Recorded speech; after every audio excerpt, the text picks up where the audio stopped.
অযোগ্য ব্যক্তিকে নেতৃত্ব দেওয়া আমানতের খেয়ানত। আবার অযোগ্য ব্যক্তিকে নেতৃত্ব দেওয়া আমানতের খেয়ানত। সহিহ মুসলিমের হাদিস 1825 নম্বর হাদিস, কিতাবুল ইমারাহ, বাবু কারাহাতিল ইমারাহ মিন গায়রি যুরুরাহ।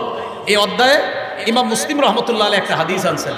নবীজির একজন সাহাবী নাম আবু যর, তিনি নবীজির একদিন বলে, আল্লাহ তাস্তামিলুনি, হুজুর আপনি অনেককে প্রাদেশিক গভর্নর বানান, আমাকে আপনি গভর্নর বানাইতে পারেন না? এক সাহাবী নবীজিরে বললেন, হুজুর আপনি আমাকে গভর্নর বানাইতে পারেন না?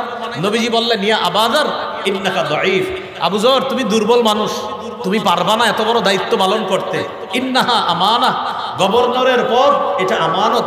ওয়া ইন্নাহা ইয়াউমাল কিয়ামাতি খিজিয়ুন ওয়া নাদামা, এই আমানতের খেয়ানত যে করবে কিয়ামতের ময়দানে এটা লাঞ্ছিত হওয়ার কারণ হবে, এটা অপদস্থ আর অপমানিত হওয়ার কারণ হবে।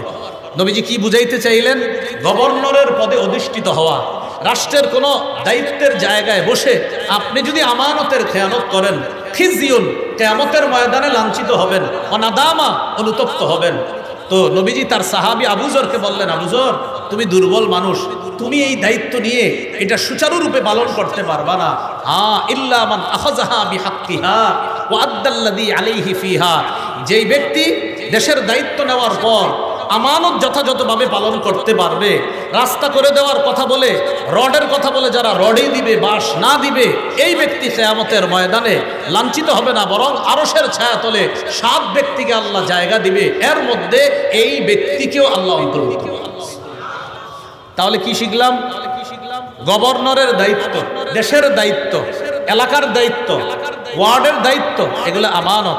এই দায়িত্বের যদি একটু উল্টাপাল্টা হয়, কিয়ামতের ময়দানে লাঞ্ছিত হতে হবে, অপমানিত হতে হবে। আল্লাহ হেফাজত করেন। মিথ্যা কথা বলা এটা খেয়ানত। রাসূলুল্লাহ সাল্লাল্লাহু আলাইহি সাল্লাম বলেন, কাবুরাত খিয়ানাতান তুহাদ্দিসু হাদিসান হুয়া লাকা মুসাদ্দিকুন ওয়া আনতা বিহি কাযিব। মন দিয়ে শুনেন, নবীজি বলেন এটা কত বড় খেয়ানত। তুমি মানুষের সামনে যা বলতেছো, মানুষ ভাবতেছে হ্যাঁ এটাই সত্য কথা, কিন্তু তুমি জানো এটা মিথ্যা কথা। আবার দেখেন, নবী বলেন এটা কত বড় খেয়ানত, তুমি যা বলতেছো মানুষ মনে করে এটাই সত্যি কথা, তো আসলে এটা মিথ্যা কথা। আল্লাহ নবী বলেন এটা অনেক বড় খেয়ানত। যেমন আমি আপনাদের সামনে বৈশা বলতেছি আমি এই, আমি সেই, আমি এটা করেছি, আমি সেটা করেছি, আমি এই করব, আমি সেই করব। গতবার আমাকে আপনারা পান নাই, এজন্য আপনারা অনেক সমস্যায় ছিলেন, এগুলো আপনাদেরকে বুঝাইতেছি, আপনারা এমন করতেছেন, মাথা নাড়াইতেছেন, হ হ হ আসলে ঠিক, আসলে ঠিক না, আমি মনে মনে জানি, এখন খালি আপনাদেরকে বুঝাইতেছি আসলে ঠিক, একটু পরে বুঝাবো আসলে কোনটা।